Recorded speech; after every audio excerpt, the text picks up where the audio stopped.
mensagem de hoje é mais forte que o medo. Fala para quem está do seu lado, você é mais forte que o medo.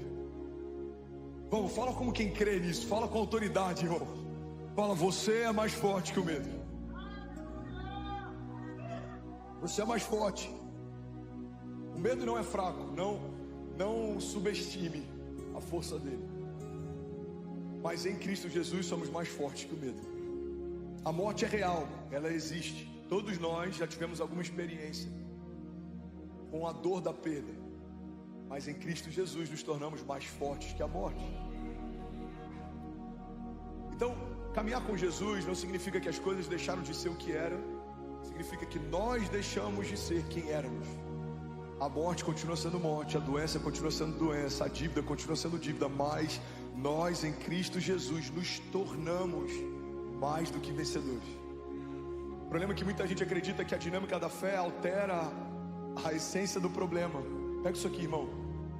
A dinâmica da fé não vai fazer com que a dívida deixe de ser dívida, não vai fazer com que o problema deixe de ser problema, porque a dinâmica da fé não muda a natureza do problema. A dinâmica da fé estabelece uma natureza superior ao problema. Então o câncer continua sendo câncer, mas podemos vencê-lo pelo poder do sangue de Jesus. A falta continua sendo falta, mas podemos vencê-la pelo poder da provisão que vem de Deus. Os gigantes continuam sendo gigantes, mas podemos vencê-los através da força que vem de Deus. Tem muita gente equivocada e por conta disso tem muita gente se frustrando, porque acredita que pela dinâmica da fé e pelo poder da fé, a natureza do meu problema vai ser alterada. Irmão, tem até uma brincadeira entre os carismáticos, que o carismático, depois de muito tempo imerso na palavra da fé, ele fala, cara, quer saber, eu vou mudar minha história hoje. Ele chega em casa, ele pega todos os boletos, coloca aí na mesa, todos eles, ele fala, mulher, tem mais alguma conta aí? Tem, amor, uma que acabou de chegar, pega aqui, bota aqui também. Ele bota os boletos na mesa e começa a falar, você não é um boleto, você não é um boleto, você não é um boleto. Sabe o que mudou? Nada. O boleto não deixa de ser boleto por mais que você tenha fé. Porque a fé não fala sobre mudarmos a natureza do nosso problema, fala sobre em Deus criarmos uma realidade superior. É por isso que o nome que ele tem é um nome sobre todo nome.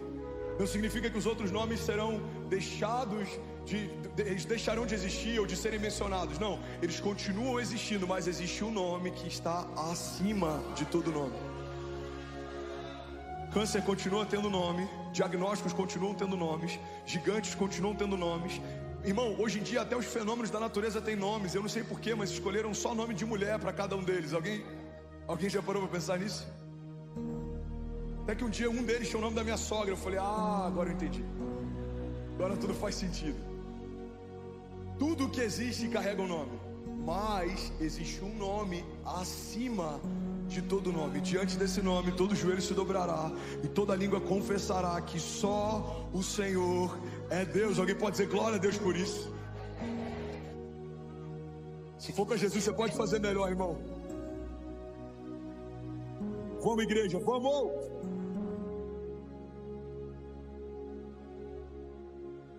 Quero muito te fazer um pedido também. Se essa mensagem te edificou, comenta aqui embaixo, segue o canal, me ajuda a compartilhar para que mais pessoas sejam tocadas também. Deus te abençoe.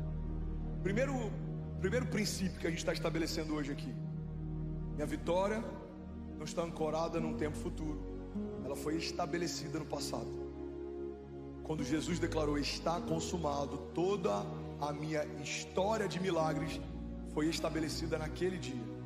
O milagre de 2025, a porta que vai se abrir em 2030, o transbordo de Deus sobre os meus filhos em 2050, tudo que Deus vai fazer nessa igreja no ano que vem, tudo que estamos vivendo nessa semana, não é fruto do nosso esforço, mas é fruto da nossa herança. Fomos feitos herdeiros de Deus e co-herdeiros em Cristo Jesus. Então, primeira coisa, irmão, o teu poder e a tua autoridade, ela foi concedida por alguém, e esse alguém tem um nome. A esperança tem um nome, a vida tem um nome, a saúde tem um nome, a provisão tem um nome, a força tem um nome. E qual é esse nome? É o nome que está acima de todo nome. O nome da esperança viva que caminha pelas ruas da cidade e mantém você e a tua casa de pé se chama Jesus, autor e consumador da nossa fé. O nome daquele que entra em leitos de morte e muda a sorte de pessoas. O nome daquele que ressuscita mortos, restaura sonhos. O nome dele é Jesus, autor e consumador da nossa fé. Alguém está comigo? Diga amém. Agora, irmão, é possível entendermos quem Deus é, confiarmos no que Ele pode e ainda assim caminharmos com medo. Porque nem sempre as nossas crises são uma expressão da saúde da nossa fé, mas muitas vezes as nossas crises são uma expressão da falta de saúde dos nossos pensamentos. Pega isso aqui e ouve com atenção que eu quero liberar sobre você nessa manhã. Segundo a OMS, até o final da década, coincidentemente, junto com uma agenda 2030 globalista, a ansiedade vai ser o quadro que mais vai debilitar e afetar pessoas em toda a humanidade. Até o final da década, segundo a OMS, todos os indicativos têm sido comprovados nos últimos anos. E o Covid gerou uma aceleração para que essa meta fosse batida. Vão ter mais pessoas debilitadas por ansiedade do que por gripes e resfriados. A ansiedade e as suas variáveis têm afetado muitas pessoas. Pela primeira vez na história da humanidade, há alguns anos atrás, chegamos no que os sociólogos chamam de marco zero, ou seja, chegamos num ponto em que tem mais pessoas tirando a sua vida do que morrendo em todas as guerras juntas. Se você pegar todas as pessoas que foram afetadas por essa luta entre Hamas e Israel, não se compara com o número de pessoas que se suicidaram no mesmo período em todo o mundo. Por que isso tem acontecido? Porque a nossa batalha nos dias de hoje, sem dúvida alguma, é uma batalha na mente. Eu conheço pessoas extraordinárias que carregavam uma fé extraordinária, mas que sucumbiram porque a sua mente sabotou. Irmão, guarda isso aqui em nome de Jesus. Se a mente não fosse algo importante, a palavra não diria que sobre tudo que se deve guardar, precisamos guardar o nosso coração, porque dele procedem as fontes de vida. Quando a palavra fala guardar o teu coração, é porque o conceito em torno do coração é que o coração é o centro das nossas emoções. O que a palavra está dizendo, em outras palavras, seria: sobre tudo que se deve guardar, guarda o centro das suas emoções, porque é desse lugar que procedem as fontes de vida. Me explica influenciadores com muito recurso, acesso, tirando a própria vida. Me explica bilionários que, quando perderam parte da sua fortuna, se tornaram multimilionários, se jogam de prédios. Me explica como pessoas que moram num lugar que a gente desejaria morar, que tem a facilidade de comprar tudo que a gente gostaria de poder ter a facilidade de comprar, ainda assim tiram a própria vida. Me explica como um autor, um dos maiores comediantes que a gente já viu na história de Hollywood, tira a sua própria vida, Robin Williams. Me explica como isso acontece, porque a mente pode sabotar você mais do que os seus inimigos podem. O nosso maior inimigo, quando estamos em Cristo Jesus, não é mais os que vêm contra nós, porque a palavra de Deus nos garante: os inimigos que vêm contra nós por um caminho, por 7 caminhos eles fugirão. Podem 1000 cair ao meu lado, 10.000 à minha direita, mas eu não serei atingido. Agora, e quando eu me saboto? E quando o problema é o impostor que vive em mim? E quando o problema são os meus pensamentos? Igreja, olha para mim, guarda isso aqui em nome de Jesus. Se temos uma fé saudável, mas temos uma mente doente, não viveremos a plenitude das promessas de Deus. Porque muito do que estamos deixando de viver não tem a ver com a qualidade da nossa fé, mas com a qualidade dos nossos pensamentos. Alguém comigo aqui, diga amém. Guarda isso aqui, eu quero entrar nesse tema sobre a mente, e eu quero estabelecer um primeiro pilar sobre isso. As nossas batalhas são quase sempre ganhas na mente. Fala para quem está do seu lado: cuida bem dos seus pensamentos.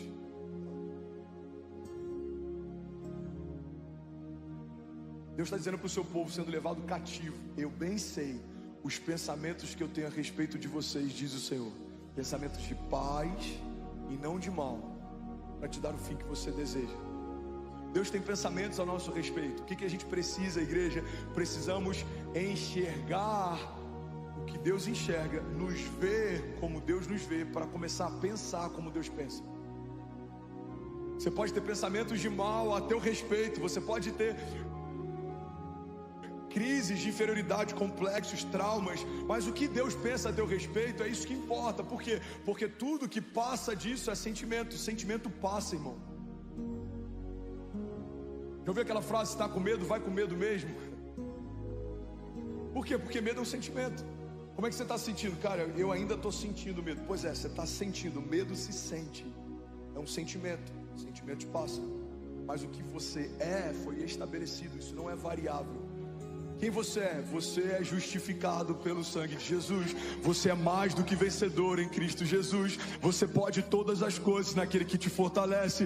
Você é filho de Deus, herdeiro de Deus e co-herdeiro em Cristo Jesus. Você é justiça de Deus pelo poder do sangue de Jesus. Você é salvo, você é justificado, você foi empoderado, você recebeu a cobertura do sangue do Cordeiro, você foi selado com o Espírito Santo de Deus. Você carrega o mesmo poder que ressuscitou Jesus Cristo dos mortos. Você é a noiva de Cristo, você é a igreja dele, você faz parte do corpo glorioso de Jesus. Você carrega a autoridade para ligar e desligar realidades na terra que serão ligadas e desligadas nos céus. Você é um intercessor, alguém que caminha entre seções. Você conecta céus e terra. Você é um pontífice, um construtor de pontes. Você apresenta a criação para o Pai e reconcilia os filhos com Deus. Você é um libertador de escravos. Há uma carta de alforria que você carrega pelo poder da palavra de Deus, e quando a palavra é liberada, escravos são libertos. Você foi ungido por Deus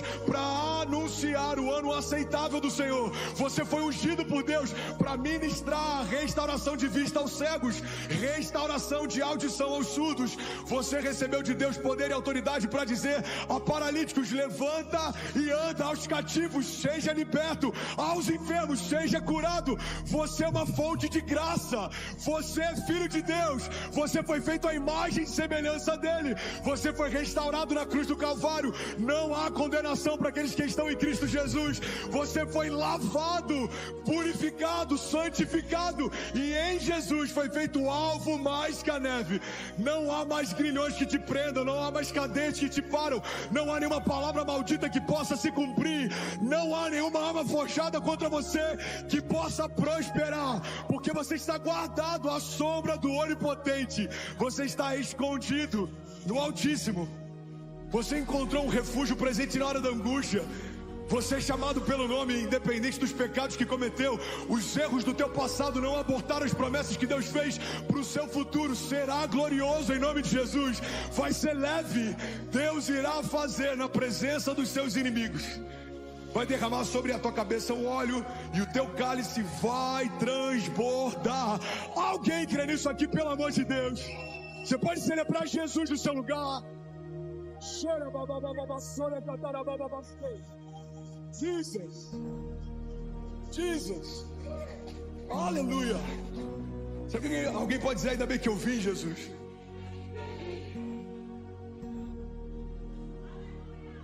Agora, se eu não sei quem eu sou, qualquer conceito que liberem sobre mim eu posso aceitar como sendo verdadeiro. É como um herdeiro que viveu a vida inteira às portas do palácio como um mendigo. Por quê? Porque não sabia que era filho do rei. É como, eu vou usar uma comparação completamente chula, mas vai ser bem compreendida para muita gente. É como alguém que ganhou na Mega Sena, mas não tem ideia que no bolso do seu casaco está um bilhete premiado. É como alguém que tinha um avô bilionário que colocou com o seu nome uma herança, mas você não tem ideia que ele existia. E o que vai acontecer? Vai morrer sem usufruir, porque não sabia aquilo que estava disponível. É por isso que existem pessoas salvas em Cristo Jesus, passando dificuldade e acreditando que isso faz parte de um projeto de Deus para si. É por isso que existem pessoas doentes acreditando que a doença é parte de um projeto de Deus para si. Não, pastor, esse câncer foi Deus que me deu para tratar o meu caráter. Não, Deus não é aquele que coloca câncer, Deus é aquele que remove câncer. Deus não é aquele que paralisa pessoas, Deus é aquele que faz paralíticos voltarem a andar. Quando eu conheço a natureza de Deus, eu sei o que esperar dele. Então, a ausência de um entendimento a respeito de quem Deus é, gera a ausência de um entendimento a respeito de quem eu sou. E tudo que eu vou viver parte daquilo que Deus é, e a partir de Deus, daquilo que eu sou. Se você não sabe quem é, você não sabe o que pode. Levante suas mãos, declare com autoridade, diga: eu sou quem Deus diz que eu sou. Eu tenho o que Deus diz que eu tenho, e eu posso o que Deus diz que eu posso. Alguns vão dizer: pastor, essa sua linha teológica, você não acha que é muito positivista? Não acho. Eu acho que ela é coerente, porque a gente pega tudo que a Bíblia diz que nós somos e nós reafirmamos aquilo que Deus disse a nosso respeito. Porque todos os dias, irmão, não se engane, palavras contrárias, ruídos e opiniões vão tentar construir na tua mente o conceito de quem você é e o que você pode. Quantas pessoas querem enriquecer só para provar para o seu menino ferido que vai dar certo na vida? Por quê? Porque quando era muito pequeno ouviu de alguém que mais amava: você não vai dar em nada. Tem gente que está construindo não porque quer viver algo extraordinário, tem gente que está construindo ainda para dar uma resposta a um trauma do passado. Uma palavra maldita, uma opinião contrária, uma palavra dita da forma errada gera traumas, nos fere, e a gente encara aquilo como verdade a ponto de construir uma vida inteira só para dar resposta àquele episódio daquele dia. Mas o Deus que fez você desde a eternidade passada, te conhece e te chama pelo nome, tem palavras de vida eterna, e muitas vezes a gente não acessa. Por quê? Porque a gente se agarra ao que os outros dizem, mas a gente não se agarra àquilo que Deus já disse. Pessoas já disseram que eu não daria em nada, que o meu ministério era um fracasso, que a gente não romperia, mas Deus já disse: eu te estabeleci, eu te ungi, eu te chamei. Quando a Kezinha ficou bipolar na nossa crise, eu tinha 25 anos, nosso primeiro filho, amigos, vários disseram: uau, tanto potencial, infelizmente não vai dar em nada, agora já era, não tem como. Mas Deus disse: eu nem comecei a fazer, eu vou cumprir o que prometi, eu farei uma coisa nova. Você precisa escolher que tipo de voz acessa o teu coração. Uma opinião de alguém que te conhece há algum tempo, ou uma promessa de alguém que te conhece desde sempre? As opiniões, irmão, são só opiniões, elas são pessoais. É o conceito que alguém tem a respeito da sua pessoa. Mas Deus tem palavras a respeito de você.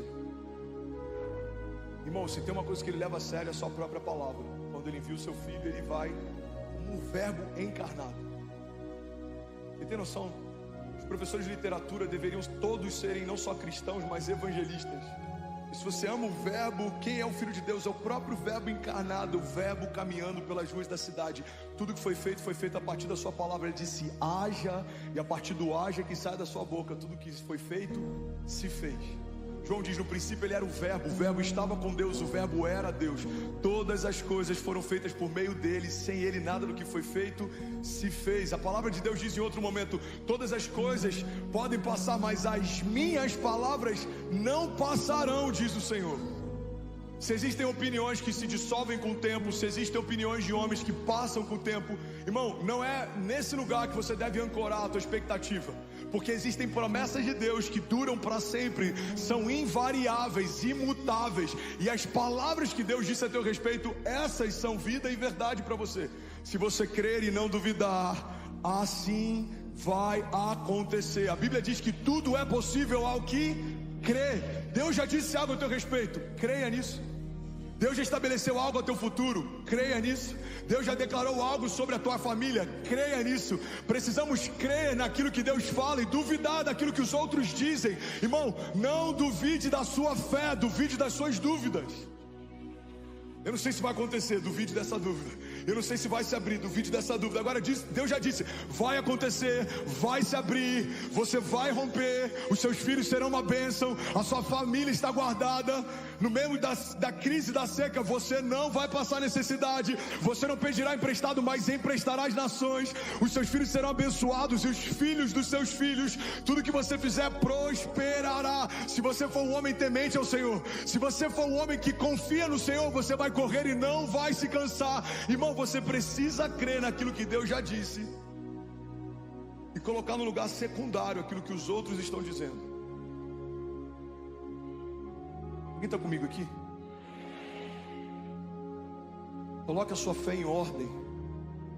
Fala para quem está do seu lado, coloque a sua fé em ordem. Você que está online, eu não sei quantas pessoas. Pessoal do streaming, se puder sempre atualizando, por favor, as nações conectadas e o número, sempre, em todos os cultos. Eu queria muito saber quem está conectado com a gente. Você que está online, comenta no chat aí se alguma chave está te tocando. Digita aí agora, coloque a sua fé em ordem. Aleluia. Inglaterra conectada agora com a gente, Coreia do Sul conectada, França, Angola, Azerbaijão, Portugal. Você pode celebrar aquilo que Jesus está fazendo. Aleluia. Comenta aí de que nação você está conectada. Nossas batalhas são quase sempre ganhas na mente. Mais de 7.000 famílias online. Uau. Glória a Deus. Glória a Deus. Igreja, olha para mim, existe uma paz que supera o medo. Guarda isso aqui com carinho. Existe uma paz que supera o medo. Lembra do que eu falei ainda há pouco? A fé não é a negligência de um problema, mas é o estabelecimento de uma realidade superior ao problema existente. Em outras palavras, a fé não significa você fingir que o problema não existe, mas você estabelecer uma realidade acima desse problema. Assim como a paz que Deus nos dá é uma paz que supera o medo existente. Assim como a paz que Deus nos dá é uma paz que excede o nosso entendimento. Quando fala sobre exceder o entendimento, quando fala sobre superar o entendimento, está declarando o seguinte: pode até haver medo, pode até haver guerras, pode até haver crise, pode até haver tempestade, mas a paz que eu te dou é uma paz que excede o entendimento. E é por isso que alguém firmado em Deus confunde aqueles que estão ao seu redor quando caminham em paz, mesmo em tempos de crise. As pessoas não vão entender como você não está abatido, passando pelo que está passando. Você vai declarar: porque o que eu estou passando vai passar, mas as palavras de Deus a meu respeito não passarão. A Camila Barros fala algo que eu gosto demais. Ela fala: você precisa confundir o inimigo. Não sei se você já viu, mas diariamente nos stories ela fala: você já confundiu o inimigo hoje? Eu tô acabada, cansada, botei uma maquiagem e estou confundindo o inimigo. Eu lembro que eu vivi isso em 2017, quando eu estava internado. Quando eu entrei no quarto, eu saio do CTI e sou levado para um quarto, e o número do quarto era 210. Eu falo isso no meu livro, tem um capítulo inteiro sobre o quarto 210 e tudo que eu aprendi com Deus em meio à solitude naquela internação. E Deus falou claramente comigo: 210 é só um número, você que vai dar um significado. 210 pode ser o número do seu cativeiro, pode ser o número do seu leito, pode ser o número do seu cárcere, ou pode ser o número do seu lugar secreto, pode ser o número do seu lugar de deleite, pode ser o número do seu esconderijo. E aí eu lembro que as pessoas iam me visitar no quarto 210. Quantas pessoas não foram impactadas pela forma como eu estava? Eu lembro do Léo Neves e da Lari, eles pegaram um day off, foram me visitar.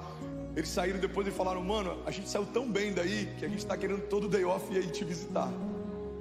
Porque as pessoas se preparam emocionalmente. Vamos lá, a gente tem que ser forte, não vamos chorar. Nosso amigo está com catéter na jugular, pode ser que ainda esteja de fralda. A gente precisa encorajar. Aí você entra no quarto, tem alguém escrevendo um livro, um monte de sonhos colados na parede do quarto. Eu falei: mano, como é que você tá? Cara, eu tô bem, eu tô projetando aqui. Quando eu sair, eu tô querendo lançar esse livro, eu vou fazer essa viagem. Deus falou comigo sobre esse projeto. Mas como que você está sonhando no meio do seu leito? Então, é porque a paz que Deus me deu é uma paz que excede o entendimento.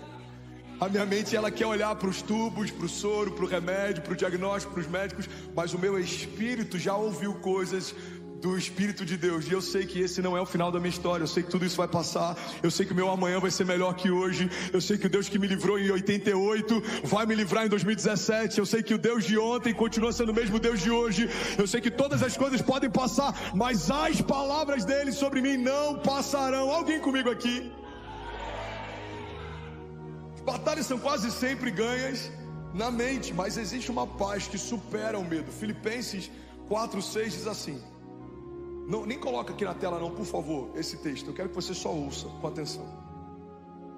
Filipenses 4:6, não andem ansiosos por coisa alguma, mas em tudo, pela oração e súplicas, e com ações de graças, apresentem os seus pedidos a Deus. E a paz de Deus, aqui é o que a gente vai fazer, é o nosso posicionamento, versículo 6. Versículo 7 vem a resposta ao nosso posicionamento. E a paz de Deus, que excede todo entendimento, guardará os seus corações e as suas mentes em Cristo Jesus. Alguém pode dizer glória a Deus por isso? Versículo 8, finalmente, irmãos, tudo que for verdadeiro, tudo que for nobre, tudo que for correto, tudo que for puro, tudo que for amável, tudo que for de boa fama, se houver algo de excelente ou digno de louvor, pensem nessas coisas. Filipenses 4:6 foi escrito muito antes da OMS ser estabelecida, mas já carrega uma resposta para uma crise eminente que a OMS está anunciando. Billy Graham dizia que a Bíblia é mais atual do que o jornal de amanhã. Para cada crise futura que a igreja possa enfrentar, já existe na palavra de Deus uma resposta, uma garantia. Por quê? Porque a nossa vitória não é estabelecida no futuro, a nossa vitória foi estabelecida no passado. Alguém comigo aqui? Uma igreja que só quer pensar em futuro se torna uma igreja ansiosa, mas uma igreja que sabe qual é a sua origem é uma igreja que caminha em paz, porque eu sei que tudo que eu ainda vou viver já foi conquistado há mais de 2000 anos atrás. Eu sei que a minha garantia e os meus tempos de paz foram estabelecidos pelo sangue de Jesus derramado na cruz. Isaías 53, certamente Ele levou sobre si as nossas doenças e enfermidades. Aí vem um contexto, um conceito, diz, e o castigo que nos trouxe a paz. Recebemos a paz através de um castigo que foi estabelecido sobre Jesus. Existe uma paz em Deus a partir do sacrifício de Jesus. A paz que você vai viver em 2023 não é porque esse ano foi melhor do que 2022. A paz que você vai viver em 2023 é porque Jesus conquistou na cruz do Calvário a paz que Ele deu para você. Já foi comprada. A paz que eu vos dou, eu não dou como o mundo dá. Existe uma paz em Deus. Alguém comigo aqui, diga amém. Sabe o que me chama a atenção? Você pega aqui Filipenses 4:6, no versículo 6, no versículo 7, no versículo 8. Fala a respeito da mente e dos pensamentos. Versículo 6, não andem ansiosos. Versículo 7, existe uma paz que excede todo o entendimento, que guardará os seus corações, ou seja, o centro das suas emoções e sentimentos e as suas mentes. Versículo 8, então pensem em todas essas coisas. O problema é que muitas vezes a gente ouve a palavra no domingo, mas a gente pensa em tudo que não é de Deus ao longo da semana. Uma chave que Deus me deu lá na América, eu já preguei sobre isso tantas vezes, mas pode ser novo para alguém aqui. Não faça das suas crises o seu devocional. Não comece o teu dia assistindo o noticiário, porque a notícia de hoje te abate, mas existe uma boa nova que te eleva, que te inspira. Qual é a boa nova? Qual que é a boa notícia?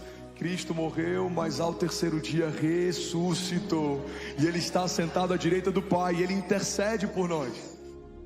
Qual é a notícia de hoje? O trânsito está mal, os dias são maus, pais se voltando contra filho, incesto, aborto, guerras. André, você está dizendo que eu tenho que fechar então os meus ouvidos para as realidades de hoje? Não, eu estou dizendo que antes de você ouvir as realidades de hoje, você precisa se encher das realidades de sempre. Porque quando algo temporário bater a porta, algo eterno vai abrir. Pega isso aqui em nome de Jesus, irmão. Alguém está recebendo algo de Deus nessa manhã? Quando algo temporário bater a porta, algo eterno vai abri-la. Então quando o dia mal bater a porta, um Deus que é bom vai dizer, já está ocupado.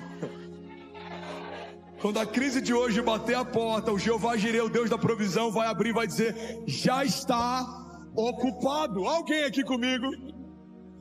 Quando pensamentos de mal, quando pensamentos ansiosos baterem a porta, a paz que excede todo entendimento vai abrir e vai falar, já está ocupado.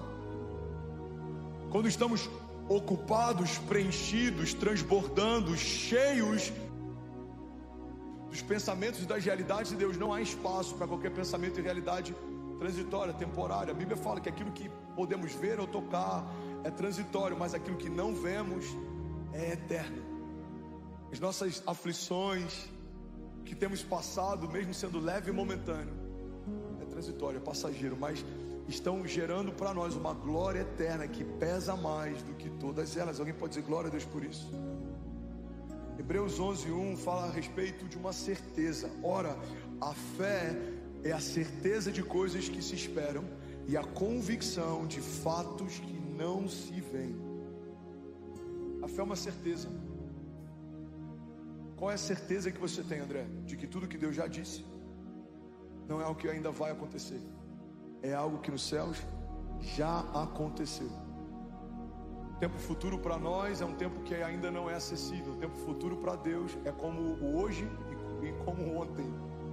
O Pai da eternidade passeia por toda a história como se hoje e ontem e amanhã fosse a mesma coisa. E Ele não só já viu o seu futuro, como Ele já escreveu a respeito dele. E é por isso que Ele diz: aquietai-vos e sabei que eu sou Deus. Eu sei o que está preparado para você. Por quê, Deus? Porque fui eu quem preparei.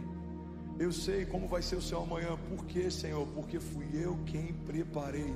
O Senhor já escreveu todos os meus dias no seu livro antes de qualquer um deles existir. Alguém comigo aqui, diga amém. Vou finalizar essa mensagem no próximo culto. Eu queria falar sobre diferentes tipos de mente: mentalidade escrava, mentalidade infantil, a mentalidade de fuga.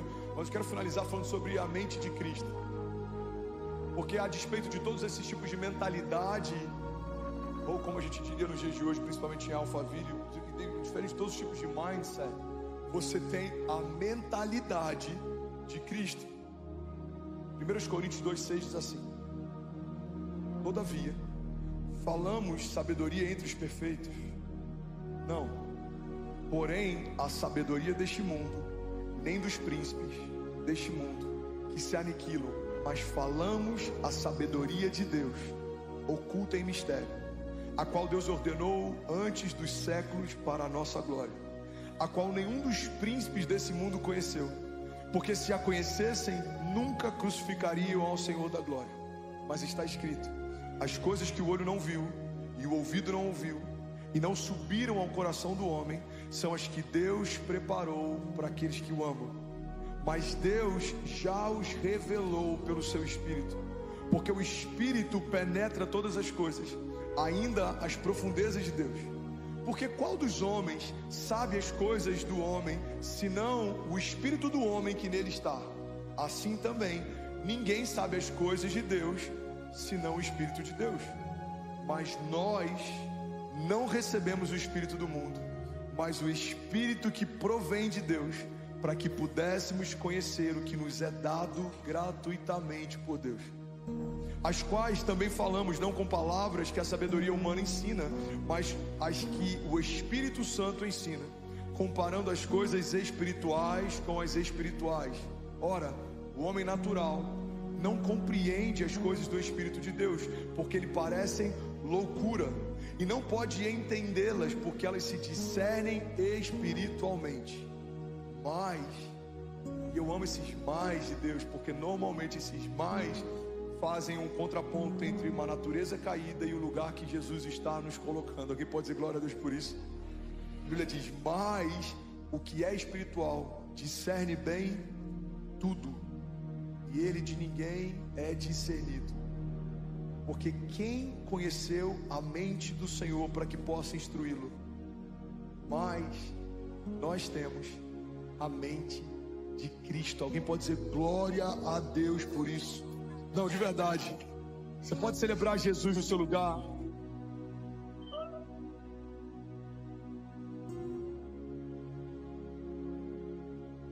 Sumo que a palavra está dizendo é: sabedoria humana é diferente da sabedoria de Deus. A sabedoria humana está disponível para os príncipes, mas a sabedoria de Deus está disponível para os filhos. Sabedoria humana, por mais elevada que ela seja, ela discerne tudo que é natural, mas a sabedoria de Deus, ela discerne aquilo que é espiritual. E aí a palavra fala Quem conhece o homem senão o espírito humano que nele está? Porque você não é carne, você é espírito. Você é espírito. Então, você como espírito sabe das suas coisas, dos seus medos, das suas mazelas. Paulo está dizendo, quem sabe a respeito da mente do homem senão o espírito humano que nele está? Agora, quem sabe a respeito das coisas de Deus senão o Espírito Santo de Deus? Ele conclui dizendo, nós não recebemos o espírito do mundo, mas o Espírito de Deus. Por isso nós temos a mente de Cristo.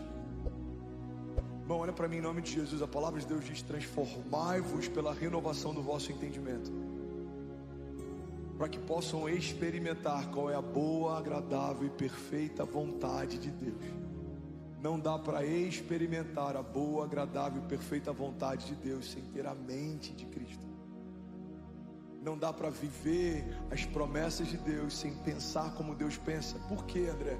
Porque o que você pensa se torna o que você fala, e o que você fala se torna muito daquilo que você vive. Quando a minha mente é renovada, a forma como eu enxergo tudo ao meu redor é renovada. A Bíblia diz, se os seus olhos forem bons, todo o seu corpo terá luz. Mas se os seus olhos forem maus, em que profundas trevas estão? Se os meus olhos e a minha mente foram santificadas no meio da maior crise da minha geração, eu consigo ver esperança. Por quê? Porque a minha mente não vê como o mundo vê, a minha mente vê o que Deus está vendo. O que Deus está vendo, André? Toda a terra está cheia da glória de Deus. Deus está fazendo uma coisa nova todos os dias. Deus está levantando abatidos, Deus está curando enfermos, Deus está libertando cativos, Deus está mudando a sua sorte. Deus está fazendo uma coisa nova. Igreja, não faz sentido termos a mente de Cristo, carregarmos o Espírito de Deus e ainda assim andarmos ansiosos. A palavra de Deus diz, não andem ansiosos por coisa alguma. Eu quero finalizar com o texto que a gente leu no início dessa palavra. Alguém recebeu algo aqui nessa manhã? Diga amém. Romanos 8:31 diz assim, o louvor pode subir, que diremos pois a essas coisas? Se Deus é por nós, quem será contra nós? Aquele que nem mesmo seu próprio filho poupou, antes o entregou por todos nós, como não nos dará juntamente com ele e de graça todas as coisas? Quem tentará acusação contra os escolhidos de Deus? É Deus quem os justifica. Quem é que os condena? Pois é Cristo quem morreu, ou antes, é Ele quem ressuscitou dentre os mortos e está à direita de Deus e intercede por nós. Quem nos separará do amor de Cristo? A tribulação, a angústia, a perseguição, a fome, a nudez, o perigo, a espada. Quem nos separará do amor de Cristo? A tribulação, a angústia, a perseguição, a fome, a nudez, o perigo, a espada. Como está escrito, por amor de ti somos entregues à morte todos os dias, somos reputados como ovelhas para o matadouro, mas em todas essas coisas somos mais do que vencedores em Cristo Jesus. Tem alguém aqui que é mais do que vencedor? Você pode ficar de pé no teu lugar, eu quero orar com você. Fica de pé no teu lugar, feche teus olhos enquanto o instrumental vai ministrar a gente. Levante suas mãos o mais alto que você pode, feche teus olhos. Você que é batizado com o Espírito Santo, abra a tua boca, abra a tua boca. Sabe, a adoração, ela tem duas funções. A adoração, ela é usada como armas de defesa. Elas nos guardam do dia mal, elas nos guardam em meio a ataques, elas nos mantêm protegidos, o nosso coração no lugar seguro. Mas a adoração também é uma arma de ataque. Ela fere os nossos inimigos, ela abre espaço onde não existia, e as portas do inferno não prevalecerão contra a igreja. Então, irmão, se você está cansado, adore. Se você está abatido, adore. Se você está perdido, adore. Porque no meio da tua adoração, Deus vai mudar a tua sorte. Deus está te dando nessa manhã pensamentos de paz e não de mal, pensamentos de vida e não de morte, pensamentos de vitória e não de derrota, pensamentos de eternidade e não de tempo presente.